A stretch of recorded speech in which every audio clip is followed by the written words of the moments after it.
Blessings, BookTube. I have a wonderful book to discuss with you today. It is a Nobel winner. The author is Mario Vargas Llosa. He is Peruvian, and most of his books are very much Peruvian, but this one is all about Brazil. So don't get it confused. He's writing about Brazil, but he is Peruvian. What the Brazilians think of that, you'll have to ask them. Um, it's a chunker, you can see. Uh, ooh, 720, 30, 40, 750 pages exactly, in pretty small print. And it did take me a long time to read. I like to sit, I always have a bunch of books going at the same time, including several long ones. Usually they take me a while. This one took longer because sadly, I didn't love it. And I'm not sure why, and that's one thing I'm going to try to discover with you as we discuss it. I'm going to really sort of take my time with this one. Um, my favorite characters from the beginning were. It starts off with the counselor, who is a wandering preacher. Moving through the countryside. He's an itinerant preacher, moving around, moving around. Um, and he is a fascinating character. And one of my hopes from this book was to really get to grips with him, and that's one thing that I think the book does not do. So one of the major disappointments. In fact, very quickly it bounces off of him. It sort of goes like if you've ever seen the movie Slacker, where they follow a bunch of ne'er do wells around Austin, Texas, and they catch up with one person. He runs into this guy, and the camera follows that guy, and then he runs into this girl, follows that girl, and then they go to another guy, and that sort of thing. Linklater movie, really fun. It sort of does that. So the characters that I liked most in the beginning were this Scottish, what's his name? Galileo. This Scottish sort of intellectual. He's into phrenology, cranioscopy, the trying to, measure people by their brain bands, that whole crazy pseudoscience of back then. Um, and he's quite funny. He ends up being the guide later to the myopic journalist, who's one of our entry points or one of our regards onto this work. And he is a very much 100%. In fact, I'm going to call him Euclid because he's 100% based on Euclides da Cunha. Euclides da Cunha wrote a history of the Backlands War called Ochetos, um, which is just means the backlands, not the badlands. I don't think you have to be a Derridian deconstructionist to notice the very um, pointed duality between a backlands and a frontlands and the privileging of one of those of that pair. Anyway, we're in the backlands, and this whole book is about the also about the is it about the war of the backlands, or is it about the counselor? It pretty quickly moves into the war, but we get a little bit in the beginning about the counselor. So I think of it more as the counselor's story, or it should have been. Um, let's say the counselor's followers. They call them the gunmen, Junsao Shois, something like that. Another word I heard used was what did they call them? Congacieros, that's what they are. Yeah. Um, they're just simple bush people of rural. Um, there's only one at all in the whole bunch, several hundred, several thousand. That'll be an interesting point later on. Who can write? So anyway, these intellectuals are coming in from the outside, like this journalist, right? And with his phrenology, and so I expected more humor in the book, and it needed humor because it's a very heavy book, long and heavy.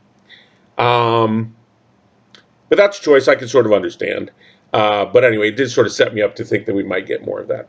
And I think that if you look at the myopic journalists, again, sort of symbolic, right? His myopia, or even his cyclopsism, because he's got this monocle, this cracked monocle that he's always always stumbling around the countryside with his cracked monocle. You can see that Euclid doesn't get super amount of respect either.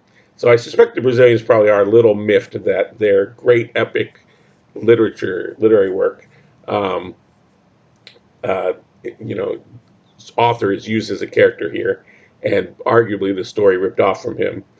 And I suppose one of my problems is that I had read that book during lockdown. During lockdown, I got into the States, I think, a few days before they locked everything down, and I got very lucky. I found this rented room near my mom's. My mom's place is too small for two people, and so I was able to be there for her, but not in her space. So I was a couple blocks away. So all I needed was a rented room. That was fine. It was a very slumlord situation, which was unfortunate, but it was cheap, and they had this amazing bookshelf of all these. Someone super intelligent had stayed in this place, and it wasn't any of the current residents. No, some of the current residents were very nice, but someone really along my lines of inquiry had lived there before and left all their books, and so there's all these great books. So I read or read in sort of bits and pieces here and there of Os Sertões, and it was also a chunker like this, and so I had some, not only some knowledge of the history. Well, I knew the history basically. I knew the history, but I also sort of had that book to compare this to, and so in my mind, this book had to do better, and I'm not sure it did.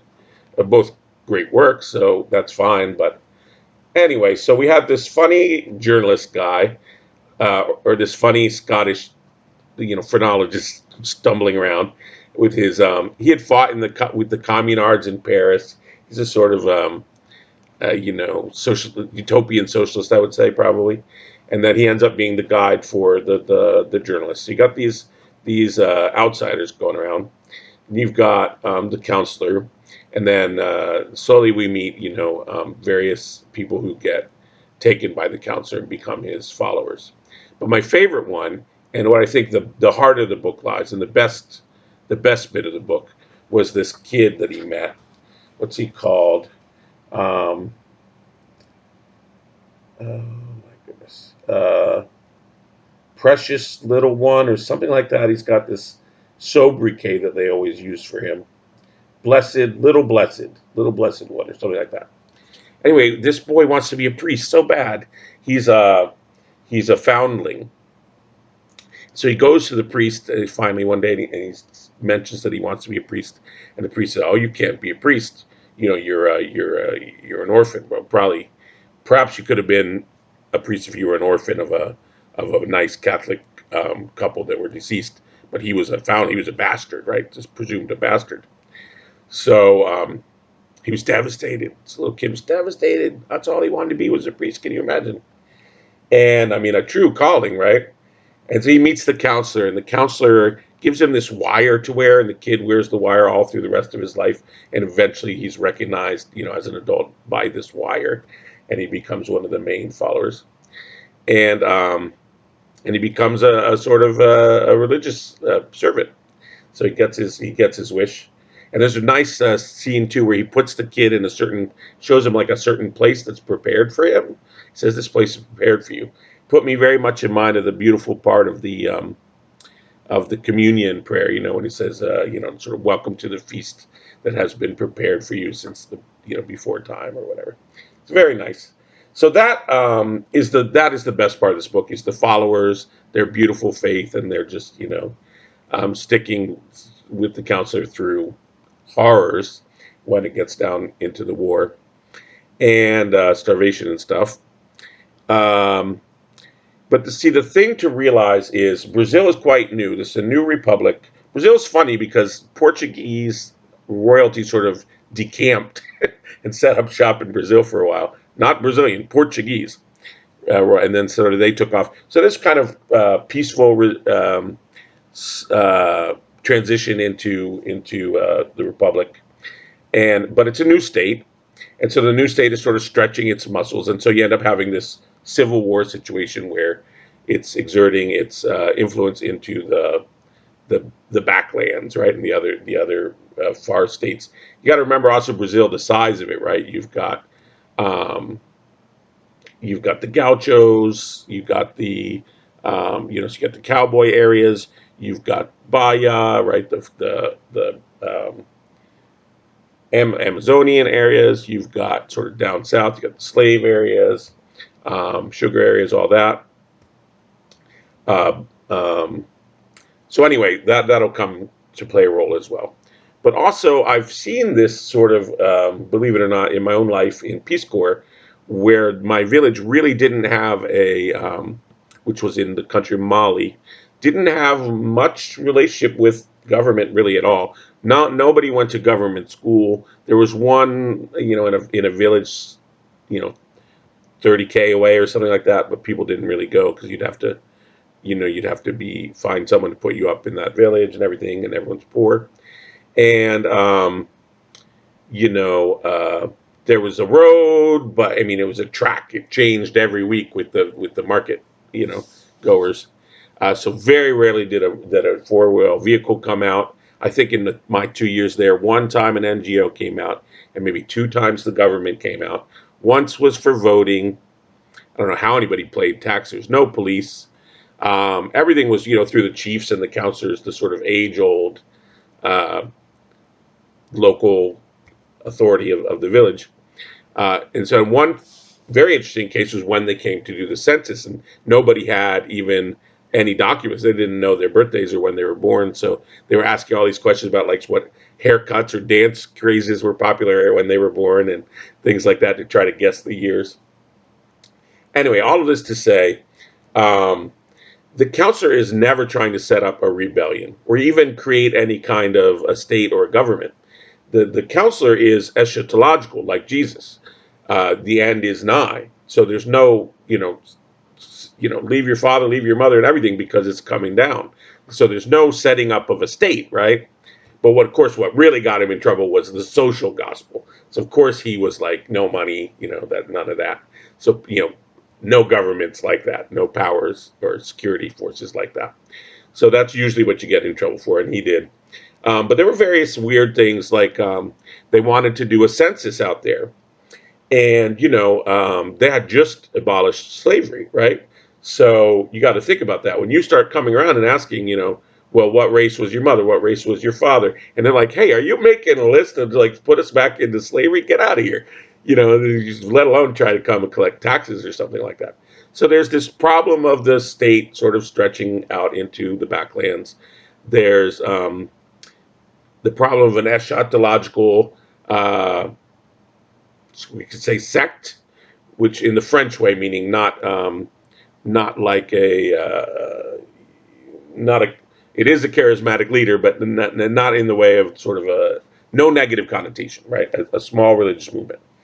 Um, and sort of ill-defined because you got various people interpreting what he says in different ways. Really, he's pretty silent, and we don't get his interiority really at all. And so this counselor there's a veil put over the counselor, which again it's a choice. I can see that, keep him mysterious, but it was the one thing that I most wanted from the book. And you buy it because of the people you see following him, but then you think, what are they following, right? Because they're so different. There's the madre of the people, there's the really violent guy, Abbott, what's his name, Abbott Jow. There's a bunch of Jows. Abbott Jow, he's the really violent one. There's the one guy who can write. There's the lion of the tuba. There are a lot of characters. I didn't find it overly difficult to follow them all. There's the dwarf, who sort of, some of them are not even really followers. They're just daggers along. Jurema is the girl. There's the twins, the boys. Who else have you got? Little Blessed, of course. Pajao. Is he the simple one? Someone simple, I think, if I recall as well. Madre Maria Cuadrado. That's the main lady. Um, right. So then we have this long sort of middle bit, which is really where because there are four campaigns against them uh, by more and more larger groups of military. So there's the local government people, Then there's, the state of Bahia, I guess, and then there's, at the end, they're sending in the full weight of the central government, armed forces against Canudos, who are going to like just destroy these people. This is going to be spoilers. It's also history. It's also, a very old history, and it's also pretty obvious you can't fight City Hall, right? So we know these guys are going to lose. And anyway, they're astrological. They're made to lose, right? There's no tomorrow for them. But the way in which they do is very interesting. So I want to focus on. So I want to focus on this book 6 or section 6, however you want to call it, which begins really weirdly. It sort of pops out into a sort of near future frame thing where the Scotsman is, or no, the myopic journalist is talking with this Baron de Canabrava, who's one of the local bigwigs in Bahia. I forget which party. There's the different parties. Anyway, he's supposed to be one of the more high-minded ones, but he ends up raping his wife's servant. Very very bizarre. Um, by the way, I like the Spanish problematic a bit more. They said polemical, very polemical passage, which is great, right? Because it says it may or may not be bad. There may be no problem at all. It's just someone's mad about it. So there's this polemical passage with that thing.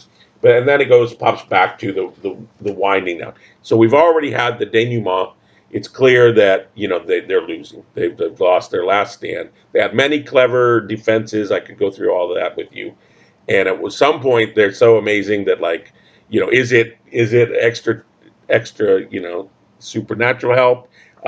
People in central uh, Brazil are wondering, like, are the English, arming these people? But no, it's a combination of clever defenses and guerrilla tactics, that sort of thing, which was kind of newish, and then versus some ineptitude on the part of the uh, of the invaders, of the government troops.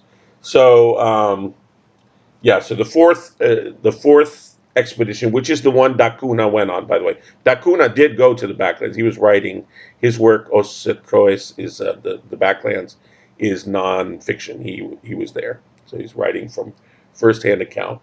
And he went with the fourth expedition. And if had he gone with earlier ones, he wouldn't have probably survived to write anything.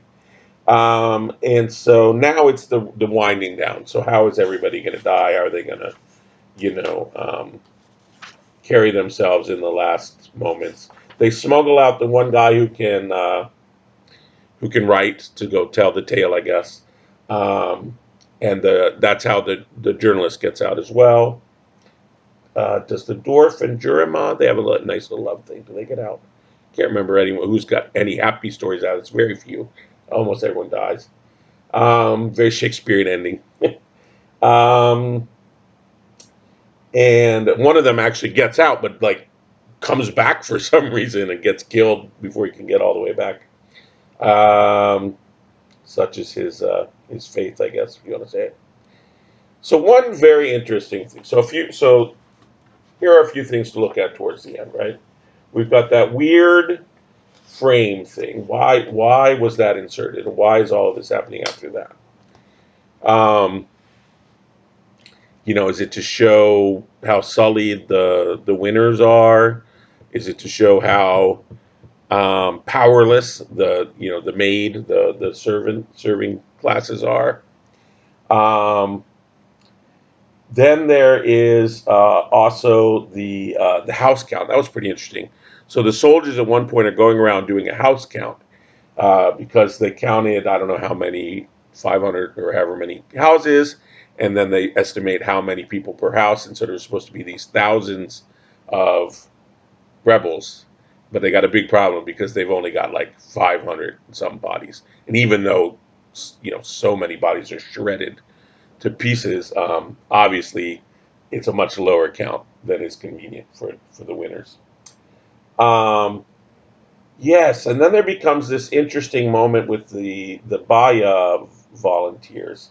So the volunteers from Bahia were sent to show that they were part of the team because it was felt that they had some sympathy for the counselors people, for the backlanders. And but every time the orders are given to go and attack and do this and do that, whatever the good action was, they got sort of sidelined and sent off to do inventory or whatever. And so they get real mad at a certain point. And the gaucho, the cowboy people are sort of watching the pens where they've got the few survivors that were taken prisoner, and they're interrogating them and cutting them. It's really horrible stuff. In very Civil War, the war is horrible, right? But then especially, Civil War, and so this book is very heavy in that way, very very heavy. Trigger warnings, whatever. Um, and one of the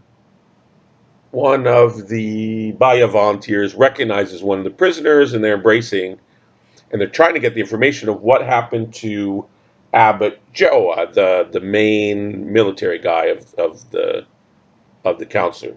The counselor's body has been destroyed. I'm going to get to that. That's the most interesting bit. They want to make sure that Abbot Joao, uh, John, right, didn't get away because he was like the main horrible one that did them the most damage. And so that's what they're interrogating all these prisoners about. And so anyway, the gauchos sort of smack him around, the Bahia volunteer, and the Bahia volunteer goes back to the commander and says, "Look what happened." And the commander's of the Bahias, and this Bahia guy goes and finds this gaucho and slaps him so hard, knocks him down, pees on him. He says, "If you try to get up, if you try to pull your weapon, I'll kill you." I said, "Now you have three options. You can complain to higher ups about me and try to get me officially sanctioned, which you probably can. You can shoot me in the back as I walk away from here, or you can be a man and come later to me and challenge me to a duel, guns or knives," which is the gaucho way, right? And we don't know what happens, the follow-up of that, because that's literally the end. But I think the purpose of that ending is to show that this regional tensions in Brazil are far from over, right? Because neither of these are Canudos people at all. They're both from far away. So that I thought was an interesting bit in the end there. They did the frame story, killing. Yeah. So the one character, who is the one character do you think? So we find, I stuck up through this whole book waiting for the magic, not magical realism, some sort of religious something. When I finally get the one character that's reported to have ascended with the angels, reported to have, so we don't even say that happened, is Abbot Joao, the most horrible one.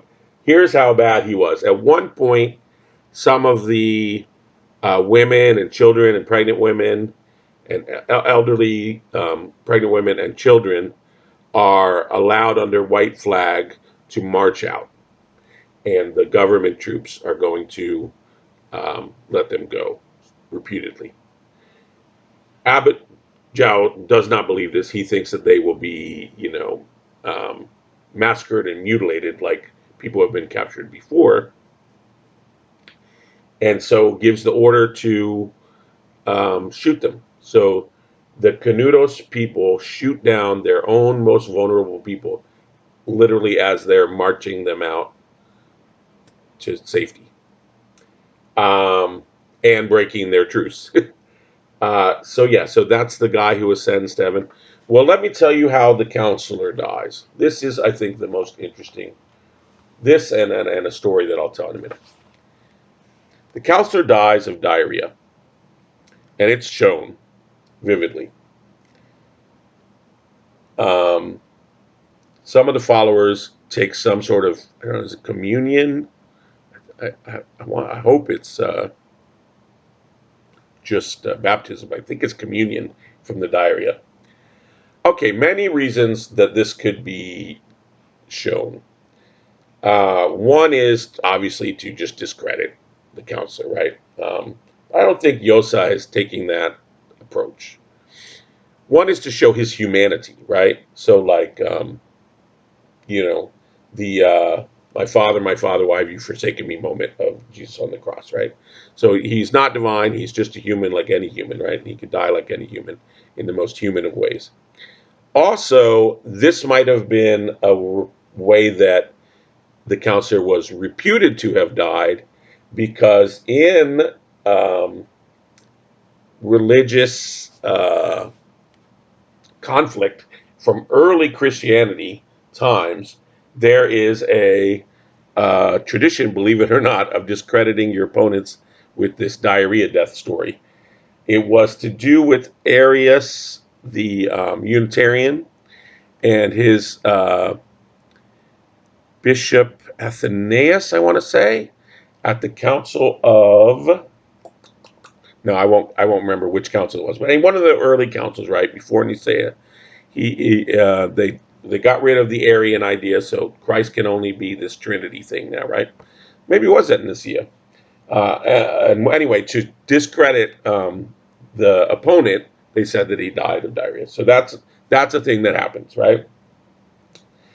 Or it's to show the amount of piety and how amazing these followers are that even his excrement is heavenly to them, or to show how fanatical and backwards and dirty they are, or just how much of a sect in the bad way, right? Cult. That's the word I've been looking for. Cult. How much of a cult in the bad way it was, right? And they follow this guy. They love everything about him, right down to this poo.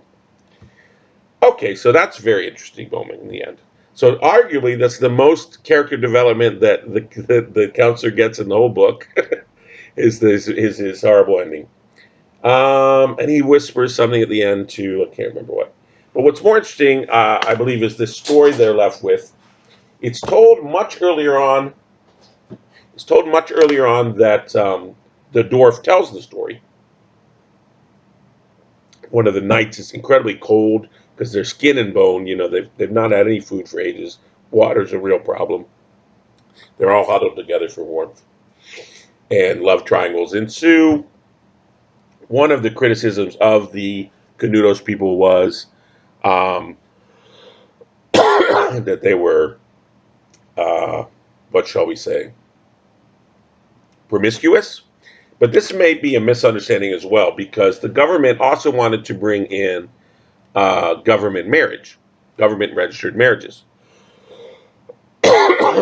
But from a church perspective, you know, from a religious perspective, you're already married by the church. You know, why do you need this extra step, right? It was felt like impinging on them, just the way taxes are taking away from the tithe, right? You have to remember that a lot of early republics founded on the Enlightenment model were pretty anti-clerical. I mean, you could look at the Mexican Revolution. So it wasn't totally paranoiac to think that the early Brazilian Republic could be anti-clerical. Although I think it was a lot of misunderstanding, like I mentioned with the census and things like that.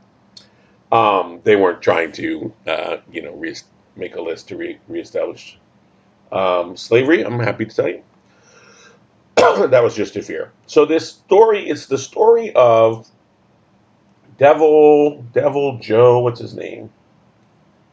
Where did I put you? I'll call him Devil Joe.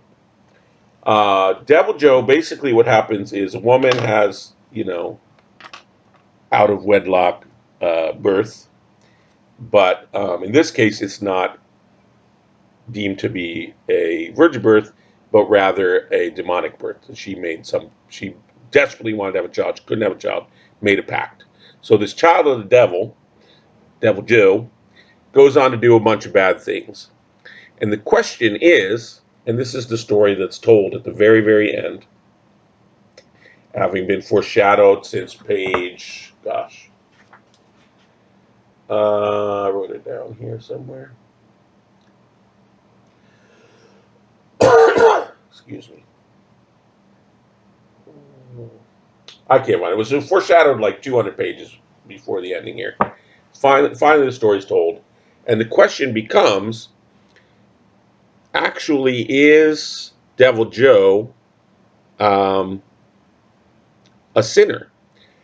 Because Devil Joe is the devil spawn. Devil Joe didn't freely choose to do evil. Devil Joe was made to do evil, was foreordained to do evil, was predestined to do evil. So that I thought was a really interesting philosophical uh, inquiry right there at the very end. So haven't worked out how exactly. I think if it fit a little bit better the counselor situation, I could maybe get on board with. I like the ending of this book. But you can see there are the bits and pieces of a clever ending there, but they're all sort of sewn to the various winds. There's a long middle, which is quite, a lot to slog through. It's very heavy. And I found the number of characters manageable and interesting. But perhaps they're a little, even though we get interior views for so many of these characters, we get their point of views. It could be that you could say some of them remain a bit, stereotyped or just sort of one trait. Um, didn't have the humor that I hoped from the beginning. Didn't have, sort of the religious moment or exploration, especially of the character. I think the fatal flaw is the veil over the counselor. For me, I can't forgive this book. And to me, therefore, it becomes a sort of retelling of Os Sertões that Dakun already wrote. But, obviously, if this is the only one you read, you may find it fantastic. And there's lots to love here. I think I discussed most of the things that I wanted to say about Vargas Llosa's War of the End of the World. The central question that I wanted to leave you with, to try to get back to leaving more open-ended questions in my book explorations like I originally intended this channel to do, rather than just giving my theories for you to I vigorously always invite people to dispute them in the comments, but no one ever does. So I'll leave you with that question. Is Devil Joe guilty or not for his sins? If he was really spawn of the devil? Let me know what you think down in the comments.